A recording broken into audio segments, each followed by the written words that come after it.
যার কারণে আমরা যদি চাইতাম ওদের মতো মূর্খ হতাম তাহলে সরাসরি নাম ধরে কাফের বলতাম, কিন্তু আমরা আল্লাহকে ভয় করি, আহলুস সুন্নাহ ওয়াল জামাতের রুলস আমরা মেনে চলি, যার কারণে আমরা কোন মুসলমানকে কাফের বলে ফতোয়া দিই না, স্পষ্ট দলিল থাকার পরও দিচ্ছি না। আমরা কেন দিচ্ছি না? স্পষ্ট দলিল থাকলে তো হাদিসই বলেছে কুফরান বাওয়াহা দেখলে পারে কাফের বলা যাবে। এই জন্য বলছি না যে তারা মূর্খ, বুঝে না, উল্টা ব্যাখ্যা করছে, এই জন্য মূর্খতার কারণে তাদেরকে আমরা মুসলমান। এবার দেখেন কি আর করে, নবীকে মানে না কাকে মানে? দেখেন তাকবীর, আল্লাহু আকবার, আল্লাহু আকবার কয়বার করে? কয়বার করে? হানাফি ভাইয়েরা ভালো করেছেন, আল্লাহু আকবার ইকামত দেন না, কয়বার করে বলেন? দুইবার করে বলেন। রাসূলুল্লাহ সাল্লাল্লাহু আলাইহি ওয়াসাল্লাম জীবনে কখনো দুইবার করে বক্তব্য তাকবীর দেন। আর মুয়াজ্জিন রাসূল বিলাল রাদিয়াল্লাহু তাআলা আনহু জীবনে কখনো দুইবার করে ইকামত দেন নাই। এক নাই, দুই নাই, 23 বছর সালাত পড়েছেন নাকি? সরি, ভুলে গেল। এক নাই, দুই নাই, 13 বছর মতান্তরে 13 বছর নামাজ পড়েছেন। কত বছর? কারণ মক্কাতে থাকতে নামাজ পড়া হয়েছে। কেউ বলেছেন 7 সাল, কেউ বলেছেন নবুয়তের পরে 7 বছর পর, কেউ বলছে 8 বছর, কেউ 9, কেউ 10, কেউ 11, কেউ 12, নানা মত আছে। কয়টা মত আছে? মোট 7টা। কয়টা? 7টা মত আছে। মতান্তরের জন্য বলছি 13 বছর সালাত করেছে রাসূল সাল্লাল্লাহু আলাইহি ওয়াসাল্লাম, জামাতের সাথে আযান দিয়া, ইকামত দিয়া, রাসূলুল্লাহ সাল্লাল্লাহু আলাইহি ওয়াসাল্লামের সামনে, রাসূলুল্লাহ সাল্লাল্লাহু আলাইহি ওয়াসাল্লামের শিখানো দেখানো মুয়াজ্জিন বিলাল রাদিয়াল্লাহু তাআলা আনহু কখনো জোড়া জোড়া করে ইকামত দেন নাই। এবার বলেন, ইকামতের ক্ষেত্রে নবী সাল্লাল্লাহু আলাইহি ওয়াসাল্লামকে তারা অনুসরণ করলো না কাকে অনুসরণ করলো? বলেন কাকে মেরেছে? তার নবীকে খাতামুন নবী হিসাবে মেরেছে? মানে না। এবার চলে আসেন মুসাল্লায়, আসলেন, জায় নামাজে দাঁড়িয়ে জায় নামাজের দোয়া এরা শিখেছে না শিখেছে? আল্লাহুম্মা ইন্নী ওয়াজ্জাহতু ওয়াজহিয়া আছে না নেই? এদের বইও আছে। ওই যে কি যেন মুফসিদুল মুমিনিন আর কি কি বই আছে, এসব বইয়ে গাঁজাখড়ি সব এই দোয়া শেখানো হয়েছে। আল্লাহুম্মা ইন্নী ওয়াজ্জাহতু, কোরআনে নাই, হাদিসে নাই, আসমানের নিচে জমিনের উপরে কোথাও দলিল নাই জানা যায় নামাজের দোয়া। এখন তারা নবীকে নবী হিসাবে মানলো না মাযহাবকে মানলো? মাযহাবের ইমামকে আবু হানিফা রাহিমাহুল্লাহ, তাহলে তাদের নবী আবু হানিফা রাহিমাহুল্লাহ না মুহাম্মদ সাল্লাল্লাহু আলাইহি ওয়াসাল্লাম? এই মূর্খ আব্বাসী তারপরে কিভাবে আহলে হাদিসকে বলে যে আহলে হাদিস খতমে নবুয়ত মানে না? আরে বেটা, তুমি তো মানে না। তোমাকে দুইটা প্রমাণ দিই। 3, সালাত শুরু করার আগে নামাইতু আন উসাল্লি 4 রাকাত আও রাকাতাইনি মুতাওয়াজ্জিহান ইলাল কাবাতিশ শরীফা, এই নিয়ত করে না করে? আসমানের নিচে জমিনের উপরে আর কোন দলিল নাই। এই ডাবগাছি আব্বাসীরা এগুলো শিখেছে। এটা রাসূলুল্লাহ সাল্লাল্লাহু আলাইহি ওয়াসাল্লামের শিক্ষা নয়। মাযহাবের দোহাই দিয়ে তারা লাখো সন্তানকে পিঠে পিঠে বক্তব্য শিখিয়েছে। তাহলে পরে এটা কি খতমে নবুয়তকে অস্বীকার আব্বাসী করলো না আমরা করলাম? আব্বাসী করেছে। হাদিস বাদ দিয়ে, রাসূলের বাণী বাদ দিয়ে, শিক্ষা বাদ দিয়ে মাযহাবের শিক্ষাকে অগ্রাধিকার দিয়েছে। সুতরাং রাসূলুল্লাহ সাল্লাল্লাহু আলাইহি ওয়াসাল্লামকে নবী বাদ দিয়ে আবু হানিফাকে নবী বানিয়ে রেখেছে।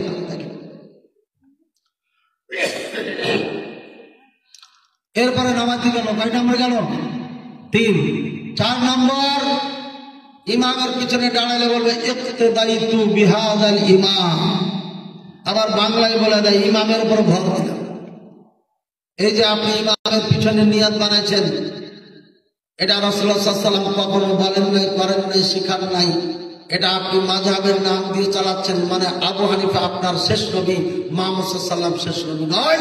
তাহলে আপনি নবীর কথা বাদ দিয়ে, নবীর আমল বাদ দিয়ে আপনি মাযহাবের আমল করছেন কেন? সুতরাং খতমে নবুয়ত আপনিও অস্বীকার করেছেন, আপনারা অস্বীকার করেছেন, আমরা করি। বুঝেছেন না? বুঝেন? কয়টা গেল? 4 গেল। কাতার সোজা করতে হবে না হবে না? এই গাছগাছিরা 2 মুসল্লির মাঝখানে ফাঁকা রাখে না রাখে না? আসমানের নিচে জমিনের উপরে এর কোনো দলিল নাই। রাসূলুল্লাহ সাল্লাল্লাহু আলাইহি ওয়াসাল্লামের হাদিস হচ্ছে একদম চিপকায়া লাগাও, একটা একটার সাথে অ্যাটাচ করে দাও। আর এই বাপদাচিরা ফাঁকা করে রেখেছে।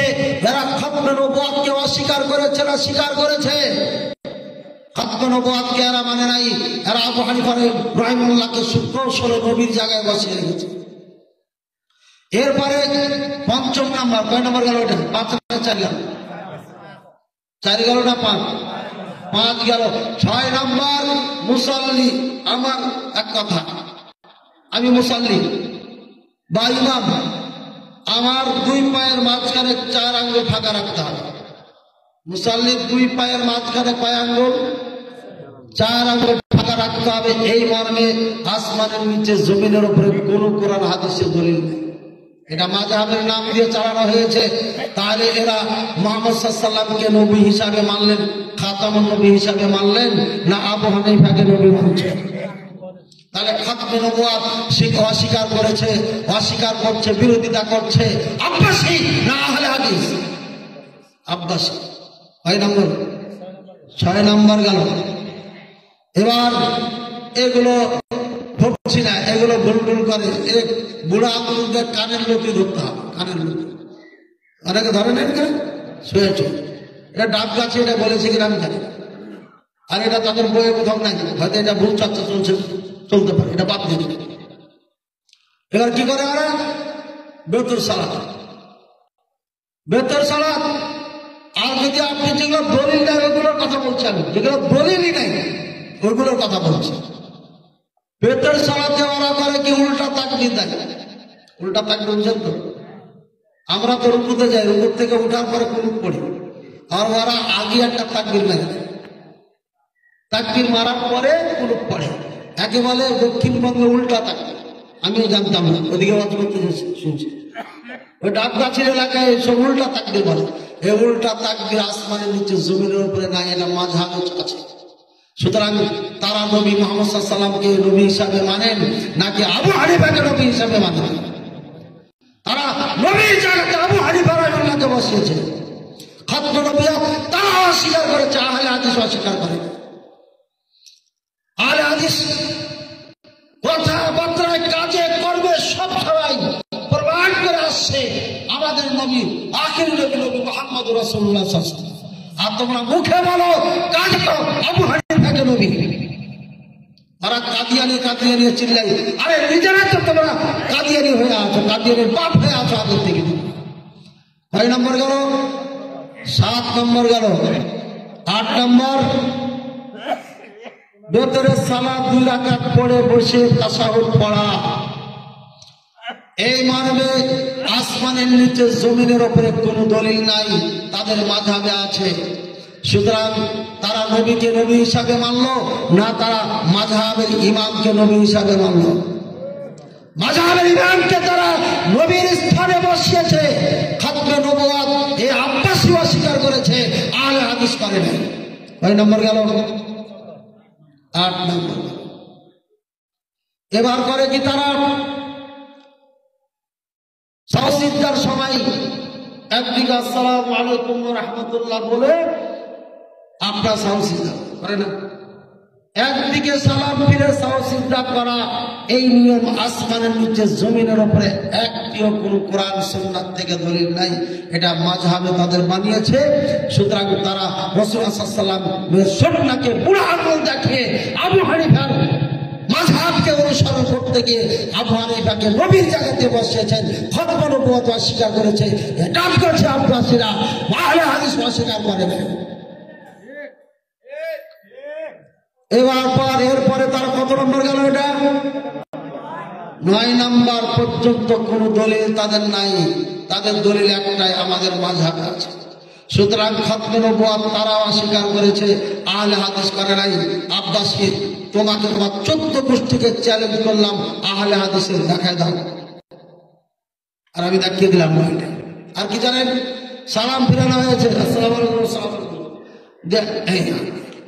আদাই না, কি বলে ইয়া কবি 11 বলবার। এই মূর্খরা আমাকে 4-5 বছর আমল করেছে। যখন দেওবন্দে গেলাম, বুখারী পড়ছি, কিরে হাদিসের কিতাব শেষ হয়ে যাচ্ছে, এ আমল তো পাচ্ছি না, কোত্থেকে আইলো? সদরুল বাব, সদর গেট, মেইন গেটে দেখছি পুরানা বই বিক্রি হচ্ছে। ওখানে দেখলাম নকশে সুলাইমানি। তখন কবিরাজের করা খুব শখ ছিল। নকশে সুলাইমানি দাম করে ক্রয় করলাম। এটা তো আমি ছোট কাল থেকে করছি, এটা তো এই বেদাতিদের থেকে শিখেছি, বুঝছেন? কবিরাজি করতে হবে। তাই ক্রয় করে ওই কেতাব পড়তে যাচ্ছি, তো দেখছি যে কবিও মাথায় হাত রেখে যদি সালাম ফেরার পরে বলে, তাহলে মানে মাথা ব্রেন কবি হয়ে যাবে, মানে মজবুত হয়ে যাবে। রাসূলুল্লাহ সাল্লাল্লাহু আলাইহি ওয়াসাল্লাম বলছেন, সালাম ফিরানোর পরে আস্তাগফিরুল্লাহ 3 বার বলতে হবে। আর এই কাঠ মোল্লারা মাযহাবের নাম দিয়ে 11 বার ইয়া কবিয়্যু বলা শিখিয়েছে। এটা খাতমে নবুওয়াতকে অস্বীকার করা হয়েছে। আর আবু হানিফা রাহিমাহুল্লাহকে নবীর স্থানে বসানো হয়েছে। কত নম্বর হলো? 10 নম্বর হয়ে গেল। ডাবগাছি তোমার 14 গোষ্ঠীকে চ্যালেঞ্জ করলাম, দলিল দিবাই, আর না হলে তওবা করে মুখলেসের হাতে হাত দিয়া ক্ষমা চাইয়া আলা হাদিস ঘোষণা করে। আব্বাসী মঞ্জিল নাম দিয়েছে। খাইতে মানুষের খাইতে খাইতে পেটটাকে এত বড় করেছে যে পেট আগে দৌড়েছে, হাঁটছে তো পেট আগে দৌড়াচ্ছে। ডাকাত কোথাকার মানুষের টাকা চুরি করে খাও। ইয়াকুলুনান নাস, ইয়াকুলুনা আমওয়ালান নাসি বিল বাতিল। কোরআন আছে না, ওয়ালা তাকুলু আমওয়ালান নাসি বিল বাতিল। তোমরা মানুষের সম্পত্তি বাতিল অন্যায় ভাবে খেও না। এই মুলবিরা অন্যায় ভাবে মানুষকে বোকা বানিয়ে সালাম করতে করতে টাকা বস্তা ভরে নিয়ে চলে যাবে। যেটা রাসূলুল্লাহ সাল্লাল্লাহু আলাইহি ওয়াসাল্লাম করে নাই, সাহাবায়ে কেরাম করে নাই, তাবিঈনে কেরাম করে নাই, চার মাযহাবে 4 ইমাম করে নাই। এই আব্বাসী ডাবগাছিরা মুসাবার মাধ্যমে লাখ লাখ টাকা নিয়ে চলে যায়। ওদিকে বড় বড় নৌকাওয়ালা কিয়ামতের দিন যে জাহাজ নিয়ে থাকবে, আমি শুনেছিলাম পাবনাতে এসে 4 লক্ষ টাকা এই ভ্যান চালক, রিক্সা চালকদের থেকে মুসাবার মাধ্যমে নিয়ে গেছে। বলেন না, এরা আমাদেরকে এরা উল্টাপাল্টা ফতোয়া দেয়। জালেম কোথাকার, জালেমের আমলের ঠিক নাই। জীবনে বুখারী পড়ে নাই, সহিহ মুসলিম পড়ে নাই, বুখারী মুসলিমের সাথে আমলের মিল করে নাই, আর বলাবাজি করে এরা। আল্লাহ তাআলা তাদেরকে হেদায়েত দান করুন, আর না হলে ধ্বংস করুন। বলে আমিন। আর আরো শুনবেন না, কয়টা পড়ে গেছে? 11। 12 নম্বর, জানাজার সালাতে সূরা ফাতিহা পড়তে হবে। এই মর্মে বুখারীতে হাদিস, ইবনে আব্বাস রাদিয়াল্লাহু তাআলা আনহু। জানাজার সালাতে সানা পড়তে হবে। আসমানের নিচে জমিনের উপরে কোনো দলিল নাই। তোমার 14 গোষ্ঠীকে চ্যালেঞ্জ করবে, দলিল দিয়ে দাও। দাদা তুমি হানাফির আলোকেরা জনগণের শক্তিতে বেশি হয়েছে, কাছের কথা হয়ে গেছে। এলেম নাই, কালাম নাই, কোরআন সুন্নাহ পড়ো না, মাযহাবের পচা ফেকা পড়ো, আর হাদিসের বিপক্ষ বলো। তোমার লজ্জা থাকা দরকার, শরম থাকা দরকার।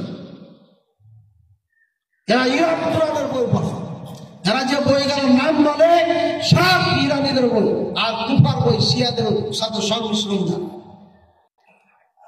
তাদের বইয়ের মধ্যে একটা বই পাবেন না মক্কা মদিনার কোন ইমামের বই আছে। মক্কা মদিনায় যারা টিচার ছিল, যারা হাদিস পড়াতেন যুগ যুগ ধরে, তাদের বই তারা পড়ে না। মক্কা মদিনার সাথে শিয়াদের দুশমনী ছিল। এরা ওমরকে হত্যা করেছিল, এরা ওসমানকে হত্যা করেছিল, কুফার মানুষেরা। এরা আলীকে হত্যা করেছিল, এরা হাসান হোসেন রাদিয়াল্লাহু তাআলা আনহুকে হত্যা করেছিল। ওই তাদের থেকে, ওই কুফার থেকে ধর্ম নিয়ে এসেছে। যার কারণে তাদের যেমন মক্কা মদিনার মানুষের সাথে দুশমনী ছিল, আজ পর্যন্ত এই মুলবিদের দুশমনী মক্কা মদিনার আলেমদের সাথে, মক্কা মদিনার মানুষের সাথে। আজ পর্যন্ত মক্কা মদিনার আমলকে আর মানুষকে তারা আজও মেনে নিতে পারে, আজও মেনে নিতে পারে। হজে যাওয়ার পরে এরা জামাতে নামাজ পড়ে না।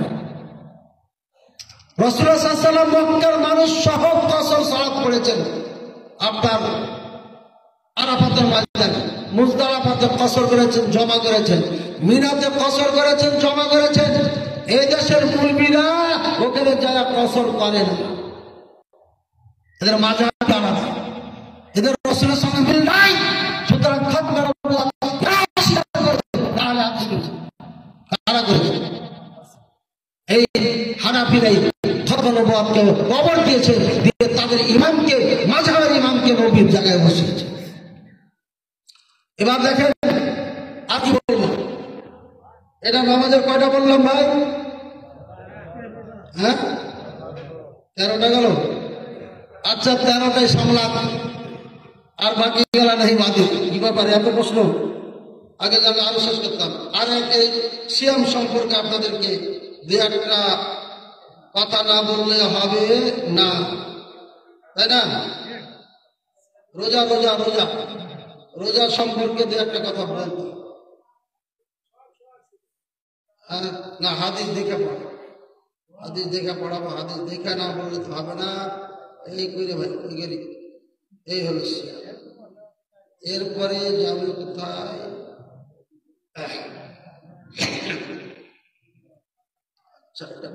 এখানে দেখেছিলাম ভাই, শুনেন ভালো শুনেন।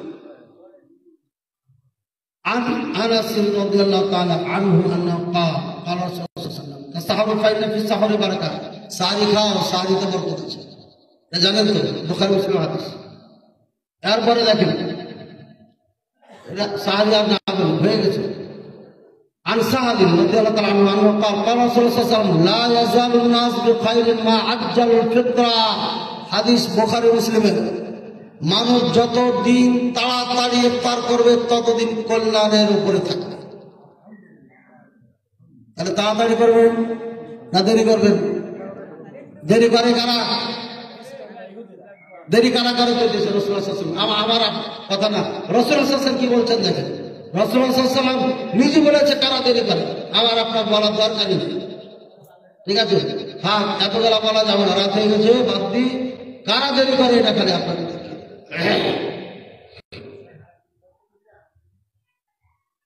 আচ্ছা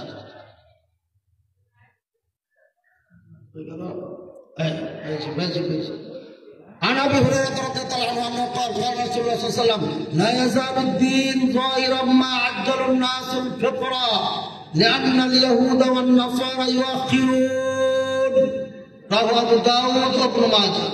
আবু দাউদ ইবনে মাজার হাদিস, হাদিসটি মিশকাতে আছে। যারা পড়ে এই মুলবিরা পড়ে, প্রত্যেকটি মাদ্রাসায় মিশকাত পড়ে না। এখানে বলছে রাসূলুল্লাহ সাল্লাল্লাহু আলাইহি ওয়াসাল্লাম যে মানুষ শোনো, দিন আপনার সবসময় বিজয়ের উপরে থাকবে, গালেব থাকবে, আপনার বিজয়ী থাকবে যতক্ষণ মানুষ তাড়াতাড়ি ইফতার করবে। মা আজ্জালুন নাস, মানুষ যতদিন তাড়াতাড়ি ইফতার করবে ততদিন এই দিন বিজয়ী থাকবে। বুঝেছেন কথা? লিআন্নাল ইয়াহুদ ওয়ান নাসারা ইউআখিরুন, কেননা ইহুদি আর খ্রিস্টানেরা দেরি করে ইফতার করে। আহলে হাদিসেরা সূর্য ডুবেছে, ক্যালেন্ডার দেখছে, ঘড়ি দেখছে, মোবাইল দেখছে, অ্যাপ দেখছে, দেখার পরে দেখছে সূর্য ডোবার সাথে সাথে আজান দিচ্ছে। আর আমাদের দেশের এই কাঠমোল্লারা মাযহাবের দোহাই দিয়া 3 মিনিট 5 মিনিট দেরি করিয়া ইফতার করায় না। এই চরিত্র কাদের? ইহুদি খ্রিস্টানদের চরিত্র। এরা রাসূলুল্লাহ সাল্লাল্লাহু আলাইহি ওয়াসাল্লামের শরীয়তকে বাদ দিয়ে, মাযহাবের দোহাই দিয়ে, মাযহাবের ইমামকে রাসূলুল্লাহ সাল্লাল্লাহু আলাইহি ওয়াসাল্লামের জায়গায় বসিয়া ইফতার দেরি করে করে। দুঃখজনক সত্য, 2-3 বছর আগে মাহফিল করতে গেছিলাম টাঙ্গাইলে। ওই গ্রামে মাহফিল ছিল, একটা যুবক ইফতারের তাকে দাওয়াত দেওয়া হয়েছে, ইফতারি করতে গেছে মসজিদে। আজান হওয়ার পরে সাথে সাথে ইফতার যখন মুখে দেয়, তাকে সবার সামনে ইফতার করা বাদ দিয়ে লাঞ্ছিত করে মারে। এরপরে তাকে বাইর থেকে ধরে নিয়ে এসে জনগণের সম্মুখে তাকে কান ধরে ওঠা বসা করাই, আর থুক ফেলে তাকে জিভে দিয়ে চাটিয়ে নেয়। এই মূর্খের জাত, এই বেয়াদবের জাতেরা একজন মুসলমানের সন্তানের সাথে এমন কাজ করতে পারে যে সন্তান সন্ন্যাভিত্তিক হাদিস ভিত্তিক সঠিক দিন মেনে চলার জন্য চেষ্টা করে, এমন মানুষের সাথে এমন বেয়াদবি কাজ করতে পারে। এরা ইহুদি খ্রিস্টানকে ছাড়িয়ে চলে গেছে। ইহুদি খ্রিস্টানেরা এমন আচরণ কোন মুসলমানের সাথে করেছে আমার কোনদিন জানা নেই। ডাব গাছের জানা থাকে বলে দিল। আর এই আব্বাসীর দাবি করে আমার মা বাপ দুই দিক দিয়ে আমি হচ্ছি আলে বাইতের বংশধর। আমি বলছি 100 মিথ্যু। তুমি আলে বাইতের বংশধর হলে তোমার পেট এত বড় হতো না, তোমার মুখ দিয়ে এত দুর্গন্ধ বের হতো না।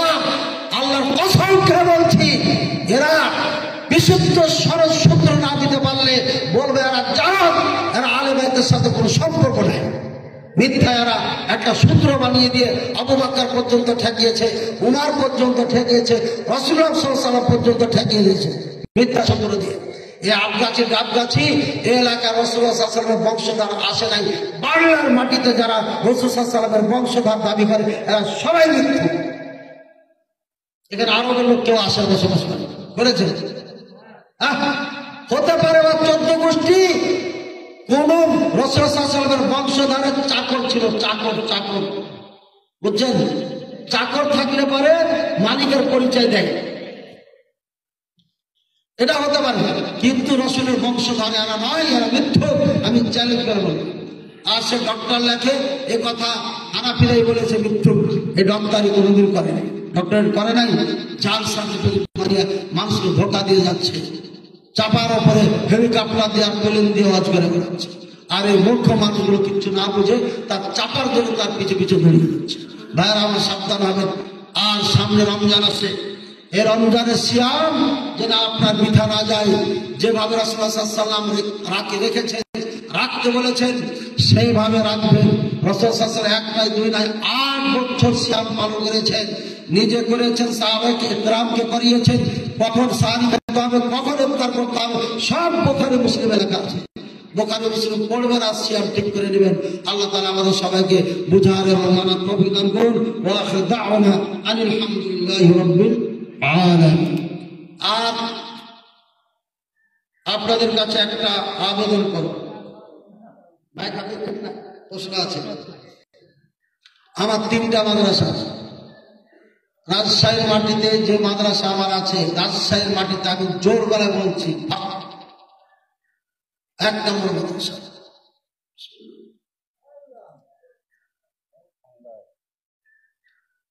জোর গলায় বলছি, এটা চাপাবাজি না, আপনি যাই দেখে আসবেন। আমি বলেছি যেদিন মাদ্রাসা দিই 21 সালে, আমার মাদ্রাসায় যদি 10 জন ছাত্র থাকে বুখারী পড়ে, যারা আমার এখান থেকে প্রথম থেকে পড়বে 10 জনের মধ্যে 5 জন বুখারী পড়াতে পারবে ইনশাআল্লাহ। প্রত্যেকটি ভালো টিচার হবে। সেদিন এই কথা বলেছিলাম, আর প্র্যাকটিক্যাল আমি তা দেখছি, পাচ্ছি আলহামদুলিল্লাহ। আমার মাদ্রাসায় এখন দাওরা হাদিসে কুলিয়া উলা বলে এটা, আর 1 বছর পড়লে শেষ হবে। এই ছেলেটা দাওরা হাদিসের প্রথম বছরের ছাত্র। 9 জন আছে। কয়জন আছে? 9 জন। আমাদের প্রাণ প্রিয় ভাই বা শেখ আব্দুর রাজ্জাক বিন ইউসুফ হাফিজাহুল্লাহ, আমি ছোট করার জন্য বলছি না, এত হায়ার লেভেলের মাদ্রাসা ওনার মাদ্রাসার এক ছাত্র আমার সাথে আছে, মনে হয় স্টেজে আছে নাকি। উনি বললেন যে 4 থেকে 5 জন দাওরা হাদিস পড়েছে গত বছর, আর এবছর নতুন একটা চমকের কারণে বেড়েছে 4-5 জন। বিশাল মাদ্রাসায়, আর আমার ওখানে ভাড়া বিল্ডিং এ 9 জন ছাত্র দাওরাতে। চিন্তা করেছেন? এই জন্য অনেক বিপদের সম্মুখীন হতে হয় আমাকে। মুখলেস এক ধরনের প্রত্যেকটি সন্তানকে আমানত মনে করেন, প্রত্যেকটি সন্তানকে যোগ্য আলেম হিসাবে এই জাতিকে উপহার দিবই দিব ইনশাআল্লাহ। এটা আমার টার্গেট। এই জন্য আমি একদম নিজ ক্লাসে, যেটাকে মিজান পড়া বলে, এই মিজান আমি নিজে পড়াই। যেটা জুনিয়র শিক্ষকেরা পড়ায় সেটা আমি পড়াই। নাহবির আমি পড়াই, যারা হুজুর তারা বুঝবে। মুস্তালাহুল হাদিস আমি পড়াই, কিন্তু এবছর অন্যকে দিয়েছি। মেন কিতাব যেগুলো দিয়ে ভিত্তি মজবুত হয় সেগুলো আমি। এরপরে আপনার উর্দুর কিতাবগুলো পড়াই, যেগুলো বুখারী মুসলিম থেকে উপরে আছে। তো যাও সব মিলে প্রত্যেকটি সন্তান যেন আলেম ভালো হয়। 3 জন মাদানী আছে আমার মাদ্রাসায়, 4 জন বুখারী পড়ানোর টিচার আছে আমার মাদ্রাসা আলহামদুলিল্লাহ।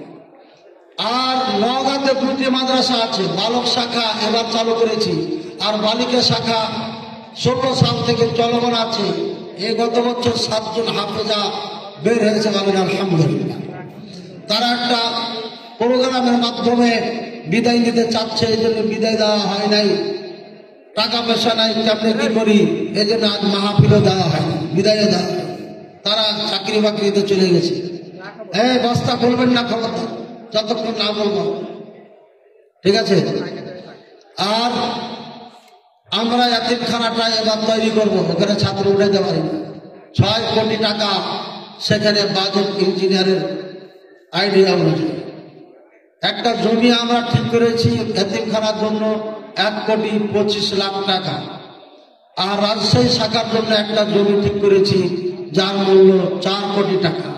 মোটামুটি 11,25,00,000 টাকা আমরা একটা বাজেট পেশ করেছি জনগণের কাছে, জাতির কাছে। আপনারা আপনার টাকা দিলে পারে, এই টাকা বৃথা যাবে না। আমি চাপাবাজি করে বলছি না, প্রমাণ করে বলবো ইনশাআল্লাহ। এবং আপনারা দেখে আসবেন। মাদ্রাসার ছাত্র কানায় কানায় লোক জায়গা দিতে পারি না, ভাড়া বিল্ডিং আর কত জায়গা দেবে, আমার তো এত টাকা নাই। দাদারা বলে ছোট মাদ্রাসায় দিয়ে কি হবে, ছোট মাদ্রাসায় না দিলে ছোট বড় হবে। হ্যাঁ, যাক, কি প্রশ্ন এটা? বিপজ্জনক প্রশ্ন করেছেন। সম্প্রতি আগে হাদিসদের মাঝে কন্দলের সমাধান কি? আমাদের কন্দল কি, কন্দলটা স্পষ্ট করলে বেশি ভালো। এখন কন্দল যেটা আমরা দেখতে পাচ্ছি, কিছুদিন আগে আমাদের এক ভাই প্রধান উপদেষ্টার কাছে গেছিলেন, বুঝছেন না? সেখানে আমি বলেছিলাম ডক্টর ইউনূস সাহেবকে আল্লাহ তাকে দীর্ঘ হায়াত এবং হায়াতের তাইয়্যিবা দান করুন, বলেন আমি। এবং যতদিন বেঁচে আছে আর মাথা শরীর ঠিক আছে, জবাব ঠিক আছে, ততদিন ওই চেয়ারে রাখেন। ইলেকশন বহুত হয়েছে, বহুত ভোট দেখেছি, নেতা দেখেছি, ওগুলো আর দেখতে দরকার নেই, দেখতে চাই। পাকে বসার এই দেশ উন্নত হবেই হবে। ছাত্র ভাইরা তোমরা শক্ত হাতে দেশের দায়িত্ব গ্রহণ করো। তোমাদের সাথে আমরা আছি। আমরা সব নির্ভীক নেতা চাই যারা দেশ ও জাতির কল্যাণে কাজ করবে। চোর বাটপার এই গুন্ডাদের আমাদের দরকার নেই। তো সেখানে আমি ডক্টর ইউনূস সাহেবকে বলেছিলাম, আপনি বাচ্চাদেরকে নিয়ে কিসের মিটিং করেন? আমাদের বড় বড় নেতা আছে এবং আমাদের 2টা দল, আমাদের দল প্রবীণ দল, পুরানা দল, নাম কি? বাংলাদেশ জমিয়তে আহলে হাদিস, আল্লামা আব্দুল্লাহ কাফি রাহিমাহুল্লাহ রেখে যাওয়া আমানত। এই দলের নেতা আছে, নেতার নাম কি? ডক্টর আব্দুল্লাহ ফারুক সালাফি হাফিজাহুল্লাহ। এই 25 তারিখে একসাথে ছিলাম, খুবই ভালো মানুষ। উনি আমাদের জমিয়তে আহলে হাদিসের নেতা। আর একটা বৃহত্তম দল আছে, কি? ডক্টর আসাদুল্লাহ গালিব হাফিজাহুল্লাহ, যেটা আন্দোলন আহলে হাদিস। তাহলে উনি একটা নেতা। তাহলে আমাদের বড় বড় 2টা দল আছে, 2টা নেতা আছে না নাই? আমি বলেছিলাম শর্টে একটাই কথা, আপনি বাচ্চাদের নিয়ে কিসের মিটিং করেন? আপনি আমাদের বড় বড় নেতা আছে, তাদের সাথে মিটিং করেন, ওরা যেটা বলবে আমরা সেটা করব। আর অন্যরা অন্যভাবে বলেছেন। তো যা হোক, কন্দল কথার থেকে শুরু হলো। এই কথাটা খুব জোরে সোরে অ্যাটাক করেছে। মনে করেন আগামীকাল শুক্রবার, মনে করেন মানে কি সত্যি না? এই শুক্রবারে বললাম, পরে শুক্রবার শেখ আব্দুর রাজ্জাক ইউসুফ হাফিজাহুল্লাহ মাদ্রাসার পাশে দুবই বাজারের মসজিদে আমার খুতবা দিয়ে আমাদের প্রিয় ভাই ওসমান ভাই, যখন আমি ওখানে চাকরি করি, প্রথম শিক্ষক, প্রথম প্রিন্সিপাল আমি, সেই রূপগঞ্জে জামিয়া সালাফিয়া। তো উনি বললেন চলেন জামিয়া সালাফিয়া, আপনার হাতে করা ওটা দেখে যাবে। আমি বলছি এখন যাবো না, সাহেব হয়তো আমার সাথে গরম হয়ে যাবে, ঝগড়া হয়ে যাবে। আর কি বলেন, চলেন। যাক, নিয়ে গেলেন, দেখি সাহেব ঢুকছে আর আমারও গাড়ি 100 গজ পিছনে পিছিয়ে পিছিয়ে। যাক, ঢুকলাম, দেখা হলো। আমি আজকে সত্য কথাটা বলিনি, কন্দল না হলে দূর হবে না। আর আমি বক্রত নিয়ে কথা বলছি না। বিন্দু পরিমাণ শেখ আব্দুর রাজ্জাক তার পরিবার অর্থাৎ সন্তানদের নিয়ে আমার মাঝে বিন্দু পরিমাণ কমে হয়েছে। আল্লাহ সাথে আছে, আমি তাদেরকে মনে প্রাণে ভালোবাসি। সাহেব আমাকে দেখলে হাসি মুখে কথা বলে, আমিও বলি, ভালো একটা সম্পর্ক আছে। 3টা মাদ্রাসা পরিচালনা করছি, পরে 4 লক্ষ টাকা মতো বেতন দিতে হয়। তারপরে দেখা হলে বলে মাদানী সাহেব সব ছেড়ে টেড়ে চলেছে। এটা সম্পর্ক না থাকলে বলে। হ্যাঁ, আরো পারিবারিক কিছু সুসম্পর্ক করতে চেয়েছিলেন, এটা করি নাই, সেটা আর বললেন। সম্পর্ক আছেই, ভালো সম্পর্ক বলেই এই সম্পর্ক। তো যা ওনার সঙ্গে সাক্ষাৎ হলো, তো উনি একটু রেগে গেলেন। রেগে গেলেন কেন? ওই যে আমি ওই কথা বলেছি উপদেশটাকে। আমি বললাম যে আমি আপনার ছেলেকে বলিনি। তো উনি বললেন যে আমি দল দল এইসব আমি পারোয়া করি না, ঘাটি না, ঘুটি না, যাই ওনার ভাষা উনি বলেছেন। হ্যাঁ, এগুলো পারোয়া করি না। আমি 4টা মাদ্রাসা চালাই, 30 লক্ষ টাকা আমি মাসে বেতন দিই, এসব কথা বলি। তো কথা শুনে ভালো লাগলো না, একটু হিটও হয়ে গেছে। আমার ছেলে আব্দুল্লাহর ব্যাপারে কেন কথা বলবেন? সে 6টা ভাষা। তো আমি বললাম যে আপনার বলা শেষ হয়েছে, আপনি একটু আসতে বলেন, ঠান্ডা মাথায় রেগে গেলেন। তো উনি বললেন যে যাক, তখন আমার বলা শুরু করেছে। যাক, আমার বলা ভুল হয়েছে না ঠিক হয়েছে আমি জানি না। তবে ওখানে 3 জন ছিল, তারা কিন্তু বলে নাই যে আপনি অন্যায় করেছেন, এর মানে আমি রাইটে ছিলাম। আমি বললাম যে আপনার ছেলেকে নিয়ে আমি কথা বলিনি, প্রথম নাম্বার কথা আমি ডক্টর ইউনূসকে বলেছি। আর আপনি বললেন আমার ছেলে 6 ভাষার মালিক, আমিও 6 ভাষার মালিক। তখন উনি বললেন আপনি 1 ঘন্টা ইংলিশে বক্তব্য দিয়ে দেখান। আমি বললাম আপনি এবং আপনার 3টা সন্তান 5 মিনিট ফার্সিতে বক্তব্য দিয়ে দেখান। আপনার ছেলে যদি ইংলিশে ভালো জানে, তাহলে আমি ফার্সি ভালো জানি। কত ঘন্টা বক্তব্য দিয়ে দিব, যাকে ভাবে বলব। এরপরে বললাম আপনার ছেলের মাঝে আমার মাঝে পার্থক্য কি জানেন? আপনার ছেলেকে আপনি টাকা দিয়ে ভাষা শিখেছেন, আর আমি পরিশ্রম করে শিখেছি। আমার বাবার টাকা খরচ করে আমি টিউশনি পড়ে শিখেছি। ইংলিশ শেখার জন্য আমি ইউরোপ আমেরিকা যাই, পড়তে পড়তে শিখে নিচ্ছি ভাষা। আর ইংলিশ অত জানি না, তবে চলার মতো জানি, দেশে বিদেশে ঘুরি ঠেকি না, ফরম পূরণ করতে পারি। হ্যাঁ, আমার ইউটিউব এলে বুঝেনি। মসজিদে নববীতে যে চাকরি করতাম অনুবাদক হিসাবে, ইংলিশে কেউ কিছু জিজ্ঞাসা করলে বলে দিতে পারতাম যে হ্যাঁ আপনি এটা যাচ্ছেন এদিকে, কথা বলেছেন, এলো করেছেন। তো সুতরাং আপনি এভাবে কেন বলছেন? এরপরে উনি এটাতে একটু সালেন। এরপরে বললাম যে মশলাগত যে বক্তব্যগত যেগুলো আছে, আপনার যে কত ভুল আছে, এগুলো আমরা কখনো সবার ভুলিনি। এই জন্য আপনাকে ভালোবাসি। আপনি কয়টা ভুল ধরে নেবেন আপনার? আমি ছোট মানুষ, তাকে সঙ্গে সঙ্গে বলেছি, ভুল হতে পারে, আল্লাহ আমাকে ক্ষমা করুন, ঠিক আছে, যদি ভুল করে থাকে। তারপরে আপনার ছেলে এই কিছুদিন আগে একটা বক্তব্য দিল এলেমের উপরে, জ্ঞান অর্জনের উপরে বক্তব্য দিয়ে বললো যারা জ্ঞান অর্জন করবে আল্লাহর মতো সম্মানী হয়ে যাবে। এটা সে কি কথা? আমি প্রতিবাদ করিনি, কেউ প্রতিবাদ করে নাই, শুধু আপনার সম্মান। তো সব মিলে চলে আজকে যেই সমস্যার সম্মুখীন আহলে হাদিস আমরা হয়েছি, ডক্টর মুসলিউদ্দিন হাফিজাহুল্লাহ বক্তব্য দিয়েছেন আমাদের একটা দল থাকতে হবে, আমরা ভোটে অংশগ্রহণ করবো, নেতা হতে হবে, পার্লামেন্টে যেতে হবে, এ ধরনের কথা না, ইশারা ইঙ্গিত যাই হোক, ডাইরেক্ট হোক। এবার এখন এটার প্রতিবাদ আব্দুল্লাহ ভাই করেছেন। আব্দুল্লাহ ভাই ডক্টর মুসলিউদ্দিন সাহেবের ছোট না বড়, মঞ্চে উনার এভাবে প্রতিবাদ করার কথা, ভাষাগুলো ঠিক ছিল। কি বলেছেন? বলেছে রিক্সা চালক মুচি পর্যন্ত একজন ভালো সেকুলার থেকে। এর মানে ডক্টর মুসলিউদ্দিনের থেকে একটা মুচি ভালো, যে মুচি আহলে হাদিস। এর মানে ডক্টর মুসলিউদ্দিন আহলে হাদিস না, এটা বাদ হয়ে গেছে, এটা মুসলমানই নেই। মশালা এটা জানে না। আব্দুল্লাহর উচিত ছিল যে স্যার আপনি বক্তব্য দিয়েছেন, এটা ঠিক বলেননি, এটা বলেছে। এখন আব্দুল্লাহ কেন দিল? আব্দুল্লাহ ভাই এজন্য বক্তব্য দিয়েছে, যেটা আমার ধারণা মিথ্যা হতে পারে, আমার ধারণা ভুল হতে পারে। ভাই আমার কিছু কিছু মৌলভী সাহেবের পিছে পিছে ঘুরেছে, নাম না বলি, আর তাদের পিছে ঘুরে ঘুরে উপদেষ্টার কাছে পরিচিতি হয়েছে, তাদের মাধ্যমে সেখানে এসে গেছে।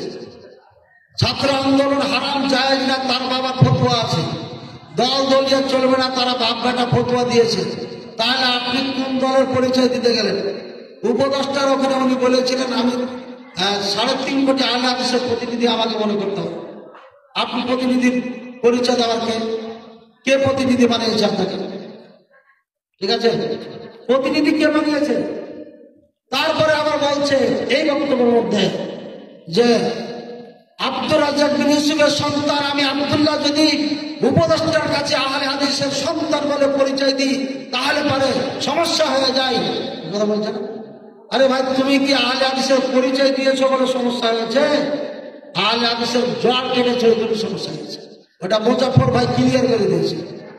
মুজাফর ভাইয়ের বক্তব্যটা শুনেন, ওটা রাগ করার কিছু না, এটা দিয়ে ক্ষতি হয়েছে, আমাদের উপকার হয়নি, উপকার হয়নি। তো গন্ডগোলটা কে লাগিয়েছে? ছোট মানুষে লাগাইছে। বড় একটা কথা বলেছে তার চিন্তা চেতনা থেকে বড়রা সমাধান করবে না, সমাধান হবে। মিস্টেক হতে পারে, তাই আমি এখান থেকে নাম দেব, তাকে মুচিত থেকে ছোট করবো এই অধিকার কে দিয়েছে আমাকে? এটা নিঃসন্দেহে আদমের খেলা। আর তাদের মুখ থেকে যে কথাগুলো পাওয়া যায় এগুলো অহংকারের বহিঃপ্রকাশ। এত বছর থেকে ফতোয়া দিই, এত বছর থেকে ফতোয়া বোর্ড চালাই, বাটা কার সাথে কথা বলো, এতগুলো মাদ্রাসা চালাই, এত লক্ষ টাকা আমি ব্যয় করি, তার আপনার টাকা ব্যয় করি? হ্যাঁ, আর বেশি বললাম না। সব আল্লাহ রহমত, আল্লাহ যাকে যতটুকু চাইবে ততটুকু দেবে, ঠিক আছে? আর বেশি না। টাকা পয়সা বেশি হলে যা হয় তাই হয়েছে আমাদের, অন্য কিছু না। সব মূল হচ্ছে টাকা। টাকা যখন বেশি হয়ে যাবে তখন এর কথা বের হবে। সাহেব আমাদের বলেছে মাটির সাথে মিশিয়ে দেবো বেটা, কার সাথে কথা বলবো, কার ব্যাপারে কথা বলবো? মাটির সাথে মিশে যাবে না কি? এইসব ভাষা কেন? আলেমদের ভাষা এগুলো হতে পারে না। আজকে আমি একটু খুলে মিলে বলে দিলাম, ভাই রাগ করেন না। আর সাহিত্য বলো আপনি রাগ করেন না, আপনাদের সংশোধন করেন। আল্লাহ আপনাদের বড় বানিয়েছে, বড় বড় মাদ্রাসা দিয়েছেন, কোটি কোটি টাকা, ঘর ভর্তি টাকা, আরো দিলেই হয়, ভালো কিছু করেন। আজ পর্যন্ত একটা ছাত্র এমন তৈরি করে বলতে পারি না যে আমি আলিমবাগ থেকে তৈরি করে দিয়েছি যে বোখারি পড়াতে সক্ষম। আজ পর্যন্ত 13 সাল থেকে পর্যন্ত পারেননি। এত মোটা কথা বলে কথাটা আমার হয়তো শক্ত হয়ে গেল। ঘরের কথা বলতে রাজি। সমাধান বড়রা যদি কিছু বলে ছোটদের চুপ থাকতে হবে এবং সরাসরি কথা বলে সমাধান করতে হবে, নাহলে বড়কে বড় দিয়ে সংশোধন করতে হবে। এই জন্য আমাদের দ্বন্দ্ব লেগেছে। আপনারা ওই ব্যক্তি টানা হয় না, এই পক্ষে যে কমেন্ট গেলে লিখছেন এই যে এটা এটা ওইটা, এটা কেন লিখছেন আপনারা? এত পান দিচ্ছেন কেন আপনি? একটা ছেলে কথা আপনি ভুল পথে পরিচালনা করার জন্য উৎসাহিত করছেন, এটা করবেন আল্লাহ তাআলা বলেন। সব বলে দিই, সব করে নিজেকে সেরা আহলে হাদিস দাবি করা কতটুকু, সেরা আহলে হাদিস দাবি করা কতটুকু কোরআনের সঙ্গে সম্মত, এটা ভালো ঠিক না। যে দাবি করে সে কি বলবো, সেরা আহলে হাদিস না, গাধাই আহলে হাদিস। আমি জানি না, আল্লাহর কসম জানি না এটা কে দাবি করেছে, কিন্তু সেরা আহলে হাদিস তো দাবি করতে পারে। হ্যাঁ, বাংলাদেশ ভারত দাবি দড়িয়ে বেড়াইছি, মোরা যারা বাস করেছি চাঁদপুরি সব সত্য মিথ্যা জানি না, আপনাকে বাস মোনা যারা করবো তার চ্যালেঞ্জ গ্রহণ করে ভারতবাদ করে এসছে। আমি তো কোনোদিন বললাম না মোরাজের জামান বলেছি, কোনোদিন বলিনি। আমার ছাত্ররা তো কোনোদিন বলিনি লেখো এগুলো। আর পাম্পটি মেরে বেড়াও, চিনি ভালো করে, ভালো করে চিনি কার কতটুকু এলেম আছে, মুখলেস সম্পর্কে সবার সম্পর্কে জানি। এ পাল্লা আমার কাছে আছে আলহামদুলিল্লাহ। আমি ফার্স্ট ক্লাস হানাফি মাযহাব ছাত্র, আবার দাওরা ফারুকরা এরাবিয়ানদের কাছে 8 বছর পড়েছি। এই পাল্লা নিয়ে বাংলাদেশে এসেছি, সবার এলেম মাপা আছে, তার কতটুকু দৌড় আমি জানি। রমজান কেন্দ্র করে পণ্য বৃদ্ধি করলে গুনাহ তো দূর কথা, পাপ হবে মানে কাবিরা গুনাহ, এটা জুলুম। বলেছে যে 1 রাকাত বেতের প্রত্যেকদিন সালাত নেই, কথাটা কতটুকু সত্য? শফিক কাসিমি তাকে আমি তার মুখের সামনে বলছি, আনতা জাহিল ফিল আকিদা, আনতা জাহিল ফিল হাদিস। আপনি হাদিস সম্পর্ক অজ্ঞ, আকিদা তাওহীদ সম্পর্ক অজ্ঞ। আর মুখের সামনে বলেছি, ওকে জিজ্ঞাসা কথা বলছি। 3 বার ডেট দেওয়া হয়েছে, মুনাজার আবার আসে, এগুলো তো আমরা বলে বেড়েন, এই জন্য আপনার জানেন ও আসে না। আমার এলাকায় ডেট দিয়েছিলাম 9টা থেকে 12টা পর্যন্ত কাউন্সিল অপেক্ষা করেছে, আসা নেই। আমাদের চেয়ারম্যান সাহেব বিদায় করার পরে একটা সময় জোহরের নামাজে অংশগ্রহণ করেছে হানাফি মসজিদে। এই হচ্ছে কাপুরুষ। ও হাদিস সম্পর্কে জানে না, যেখানে সেখান থেকে যা তাদেরকে বোকা বানায় আপনাদের। হাদিসই বুঝে না, হাদিসই বুঝে না। চুক্তি করে সালাত তারাবি পড়া যাবে না।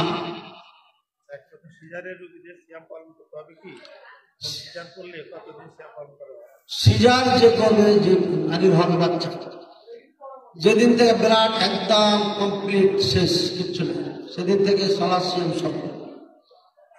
বাচ্চা হয়েছে স্বাভাবিকভাবে হয়েছে, নর্মাল হয়েছে, যেদিন থেকে বাচ্চা নেই, মহিলা ব্লাড বন্ধ হয়ে যাবে, আর ব্লাড নাই, পরিষ্কার হয়ে গেছে, বাচ্চা হয়েছে নর্মাল ভাবে পরিষ্কার হয়ে, যেদিন থেকে পরিষ্কার হবে সেদিন থেকে সালাত সিয়াম এবং স্বামী স্ত্রী আদান প্রদান সব জিনিস। তবে 2-1 দিন অপেক্ষা করবেন যে হচ্ছে কি হয়, অনেক সময় 1-2 দিন পরে আবার হয়, যদি না হয় তখন সালাত।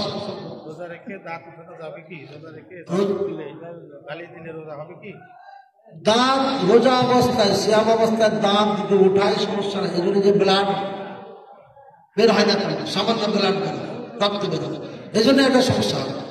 আর ঝগড়াঝাটি করলে এটা আমাদের ভাষায় বলে ঢিলা হয়ে যাবে, ঢিলা কথা বলছেন, এগুলো বলে ঝগড়াঝাটি করা যাবে না, একদম হাতে শিখেছে। জর্দাবু তামাক এগুলো সবসময় হারাম, নাউযুবিল্লাহ। এগুলো যারা খায় সব সময় কাবিরা গুনাহ করছে, এই অবস্থায় মারা গেলে নিঃসন্দেহে জাহান্নামে যাবে। রমজান মাসেও হারাম, অন্য মাসেও হারাম। এখন রমজান মাসে যদি সাহারির পরে আগে পরে, ইফতারের পরে আগে খায়, যাকে আগে তো চলবে না, পরে খায়, ওই একই হারাম করছে। হারাম খেলে এবাদত কবুল হয় না, তবে তার রোজা আদায় হবে, নেকি হবে কিনা আল্লাহ হবে, কবুল হবে কিনা আল্লাহ, হাদিসের আলোকে কবুল হবে না, তবে সে রোজা রাখবে। এই জন্য রোজা রাখলে, নামাজ পড়লে মুসলমান থাকবে, আর না হলে পরে কাফের। খতবে তারাবি বেদাত নয়, যিনি বলেছেন এটা ভুল বলেছেন। খতবে তারাবি বেদাত না, বরঞ্চ কোরআন সুন্নাহ ভিত্তিক ইতমিনানের সাথে, খুশুর সাথে একদম ধীরে মক্কা মদিনায় যেভাবে সালাত হয় তারাবির, ওইভাবে তারাবির সালাত যদি রুকু সিজদা কিরাত ঠিক রেখে পড়ে তাহলে ওটাই উত্তম। যত কোরআন তেলাওয়াত বেশি হবে, যত রুকু লম্বা হবে, যত সিজদা লম্বা হবে, যত দোয়া বেশি হবে, তত উত্তম। খতবে তারাবি বেদাত নয়, তবে সুন্নাত না, খতম করতে হবে এটাও সুন্নাত নাই। সূরা দিয়া আলাম তারা দিয়ে তারাবি পড়তে হবে, এটাও সুন্নাত না। মানে ফাকরাউ মা তায়াসসারা মিনাল কোরআন, যেখান থেকে সুবিধা ওখান থেকে ইমাম সাহেব পড়বে। যত লম্বা লম্বা কেরাত হবে, রুকু সিজদা হবে, তত ভালো। তবে খতবে তারাবি বেদাত না, যিনি বলেছেন ভুল করেছেন। বালেগ হলেই সিয়াম ফরজ। বালেগ মেয়েরা কখনো 10 বছর 12 বছরের হয়ে যায়, মেন্স, তাদের পরিচয় মেন্স। আর ছেলেদের হচ্ছে স্বপ্নদোষ হবে, অথবা বগলে চুল বেরো হবে, অথবা নিচে হবে, অথবা এটা, অর্থাৎ 15-16 বছরে হলে এই চিহ্নগুলো এসে যায়, এসে গেলেই বালেগ হয়ে গেছে, তখন থেকে সিয়াম ফরজ। আমি একটা প্রশ্ন করছি, আমার প্রশ্নটা হলো, যেটা আমাদের কেমন মনে আছে যে আমি ঠিক গেলাম, অথবা আমার প্রয়োজন 1 বিঘা সম্পত্তি একজনকে আমি দিয়ে দেব, যে আমি 2 লক্ষ টাকা দেব, এই 2 লক্ষ টাকার বিনিময়ে তুমি আমার এই জমিতে ভোগ দখল করে খাও। হ্যাঁ, তুমি খেতেই দেবে। এটা কি জায়েজ হবে কি হবে না?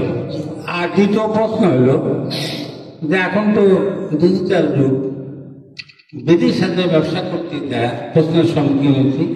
কেমন আনোয়ার সাহেব প্রশ্ন করছি যে বিদেশের সাথে আমি আলোচনা করে পেলাম, গোস্ত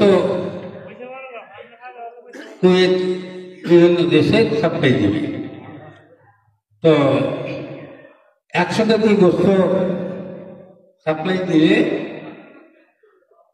নির্দিষ্ট মূল্যে তার লভ্যাংশ হিসাবে দেখ, যেভাবে দেখ 3 কেজি মাংস তাকে মাংসের সমপরিমাণ মূল্য দেওয়া হবে, কোনো টাকা না পয়সা দেওয়া হবে না। শুধু 100 কেজি গোস্ত পাওয়ার পর 103 কেজি যে মূল্য তা তাকে দেওয়া হবে। এই ধরনের ব্যবসা কি দায় হবে কি হবে না? গোস্ত সে সংগ্রহ করবে, এই দেশ থেকেই সংগ্রহ করবে, আমাদের দেশ থেকে বিদেশে সাপ্লাই দেবে। সংগ্রহ করে 100 কেজি পাঠালে 103 কেজি টাকা পাবে। হ্যাঁ, 103 কেজি দিবে, 3 কেজি মাংস তাকে দিবে অথবা তার টাকা। প্রশ্ন হলো, প্রথম প্রশ্ন হচ্ছে, 1 বিঘা জমি আমি আপনাকে দিলাম, বিনিময়ে 2 লক্ষ বা 1 লক্ষ টাকা দিবেন। যতদিন এই টাকা আমি ফেরত না দিব এতদিন আপনি ফসল খাবেন বা যা কেমন করবেন, এই জমি আপনার। এই মর্মে লেনদেন হারাম, জায়েজ নাই। এই জমি যতদিন আপনি খাবেন আবাদ করে, এটা সুদ, এবং সুদ যারা খায় 70টা পাপের একটা পাপ, মায়ের সাথে জেনা করা আর আল্লাহ রসুলের সাথে যুদ্ধ ঘোষণা করা। কাজে এই লেনদেন করা যাবে না। আর দ্বিতীয় হচ্ছে, 100 কেজি মাল যদি আমি বিদেশে পাঠাতে পারি 103 কেজি টাকা দেওয়া হবে। বুঝেছি? মনে করেন 100 কেজির দাম 100 টাকা, 103 টাকা তাকে দিবে। তো এটা খারাপ কিছু না, এটা দিতে পারে যে তুমি 100 মণ ধান দেবে আমাকে, তোমাকে 103 টাকা দেবে। ঠিক আছে? তো 3 কেজি আর যোগ করা দরকার। ঠিক আছে? 100 কেজি গোস্তের দাম আসছে, কথার কথা যে আপনার 5,000 টাকা বাজারে। এটা পাবে, তুমি আমাকে 100 কেজি আয়না দিলে আমি তোমাকে, বা তুমি যদি এটা দায়িত্বে পাঠিয়ে দাও তাহলে আমি তোমাকে 510 টাকা দেবো, না 5,010 টাকা বা 50 টাকা বা 100 টাকা। এইভাবে যদি ওনার সাথে কন্ট্যাক্ট হয়ে যায় তাহলে জায়েজ আছে। এই জন্য যে তার আসা যাওয়া পাঠানো, এই যে পরিশ্রম আছে, পারিশ্রমিক হিসাবে তাকে হয়তো এটা দেওয়া, এটা সমস্যা নেই। এবং সমস্যার কোনো কারণও দেখিনি। বাকি সিস্টেমটা এটা করে দিয়েছে যে এত কেজি হলে এত কেজি বেশি টাকা দেওয়া হবে, বাড়িয়ে দিয়ে, যাতে ওই দাম অনুযায়ী সে টাকাটা পায়। এই জন্য হয়তো এটা করা হয়েছে। আমার দৃষ্টিতে এটা কোনো সমস্যা নেই। আর কিছু বেদাতি ইমামের পিছনে নামাজ হবে কি? দেখেন, বেদাতের প্রকার আছে। কিছু বেদাতির পিছনে নামাজ হবে না, যারা আল্লাহকে সব জায়গায় বিরাজমান মনে করে, যারা রাসূলুল্লাহ সাল্লাল্লাহু আলাইহি ওয়াসাল্লাম গায়েব জানেন মনে করে, রাসূলুল্লাহ সাল্লাল্লাহু আলাইহি ওয়াসাল্লাম মদিনা থেকে দেখছে আমাকে মনে করে, রাসূলুল্লাহ সাল্লাল্লাহু আলাইহি ওয়াসাল্লাম এই মজলিসে নবী সাল্লাল্লাহু আলাইহি ওয়াসাল্লাম টান মারলে হাজির হয়ে যায়, এই মনে করে। রাসূলুল্লাহ সাল্লাল্লাহু আলাইহি ওয়াসাল্লাম নূরের তৈরি, মাটির তৈরি না, নূরের তৈরি মনে করে। এই লোকগুলো মুশরিক, বেদাতি, এইদের পিছনে সালাত হবে। যদি আপনি জানেন এই ইমান, এই আকীদা পোষণ করে, তাহলে আপনি জামাতে নামাজ পড়বেন, পরে অথবা আগে আপনি নিজে নিজে ফরজ সালাতটা পড়ে নেবেন, ওর পিছনে সালাত হবে। কিন্তু সমাজ ঠিক রাখার জন্য চালিয়ে যাবেন আর ধীরে ধীরে দাওয়াত দিতে থাকবেন। অনেক ভাই জামাতে সালাত পড়ে না, বাড়িতে পড়ে না, যে ইমামের পিছনে সালাত পড়বেন না। আপনি বাড়িতে ফরজ পড়েন, পরে জামাতে পড়েন। আপনি মসজিদ থেকে বের হয়ে গেলে তো সমাজ থেকে বের হয়ে গেলেন, আপনার কথা কেউ শুনবে না। সুকৌশলে তাদেরকে কোরআন সুন্নাহর দিকে ডাক দেন, কোরআন সুন্নাহ হাতে উঠিয়ে দেন, তারা যখন বুঝবে তখন আপনার পথে তারা চলবে। আল্লাহ তাআলা আমাদের সবাইকে তৌফিক দান করুন। ওয়া আখিরু দাওয়ানা আলহামদুলিল্লাহ। কাউরে কি কোনো প্রশ্ন আছে? বলেছিলাম না, এবার একটা প্রশ্ন বলছি না। আমরা দাড়ি রাখাকে সুন্নাত করে বলি, কিন্তু আমাদের যে দেশে ইসলামী জামাত শিবিরের ভাইরা দাড়ি খাটো করে রাখে, অনেক জামাতের ভাইরা দাড়ি খাটো করে, ইসলাম সম্পর্কে ভাই নাম ধরে বলেছেন, এই দাড়ি খাটো করে রাখে আমাদের দেশ ইসলামী দল একটা, দল পেছনে কোনো উদ্দেশ্য না, এইভাবে খাটো করে রাখে না।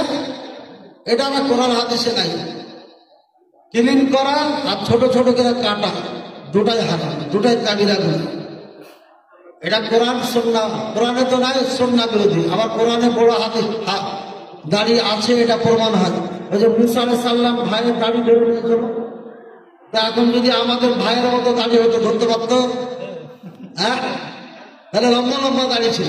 কোরআনে যারা প্রমাণ করে না তা খুবলে মায়ের বেটা, তাহলে মায়ের বেটা, মায়ের কথা স্মরণ করেছে, তাহলে বয়াটা হবে মুসা তো লাগি মানুষ, আমার মায়ের বেটা আমার দাড়ি ধরে। তাহলে দাড়ি লম্বা ছিল না খাটো ছিল? এই একটা থিওরি দিয়েছে মওদুদি রাহিমাহুল্লাহ। ওইখানে দুইজন লোক আছে, একজন কিম আর একজন ছোট ছোট করে রেখেছে। যদি বলে ওই দাড়িওয়ালাটা যত ছোট, যদি দাড়িওয়ালা বলে ওটাই দাড়ি চলবে, এটা সম্পূর্ণ সুন্নাহ পরিপন্থী ফতোয়া। আর এই ফতোয়াটা নিয়েছে আমাদের ভাইয়েরা। আমাদের ভাইদের জন্য এটাই আমাদের ভয় যে ক্ষমতায় চলে আসলে আপনারা দাড়ি তো সবার কাটাবেন, আমাদের কাটাবেন, এক নম্বর। দুই নম্বর, আজকে পঞ্চগন্ডা কোথায় দেখলাম বুবু আমার বক্তব্য দিচ্ছে এই মঞ্চে বসে দাঁড়িয়ে, বুবু বুবু আপা বক্তব্য দিচ্ছে। আজব কারণ, এটা যদি ইসলাম হয় তাহলে তো গেল, সব গেল, সব পদ্মা যমুনে চলে গেল, শেষ। এই ইসলামদের চালান নাম ভাইয়ের আমার, ইসলামী দল নাম রাখলে ইসলাম পরিপূর্ণ পালন করতে হবে, নাহলে নাম চেঞ্জ করতে হবে। এসব নাম টাম দিয়ে ধোকা টোকা খায়। আল্লাহ তাআলা আমাদের সবাইকে উদ্ধার করুন। যে যেটাকে ভালোবাসে ওর বিপক্ষে চলে গেলে মন খারাপ হয়, মন খারাপ করেন না। দাড়ি ছেড়ে দিতে হবে যেভাবে আমি ছেড়েছি। এগুলো কাটা যাবে না, এগুলো কাটা যাবে না, এদিকেও কাটা যাবে না। তবে উমর ইবনে উমর রাদিয়াল্লাহু আনহু হজের সময় এভাবে ধরে এভাবে কেটেছিলেন, চারিদিকে এভাবে ধরে ধরে কাটা জায়েজ আছে, জায়েজ, তাই না? ঠিক না? এটা বলে, কিন্তু সুন্নাহ হচ্ছে পুরো ছেড়ে দেওয়া। এটা রাসূলের সাল্লাল্লাহু আলাইহি ওয়াসাল্লাম। আল্লাহ তাআলা আমাদের সবাইকে তৌফিক দান করুন। ওয়া আখিরু দাওয়ানা আলহামদুলিল্লাহি রাব্বিল আলামিন।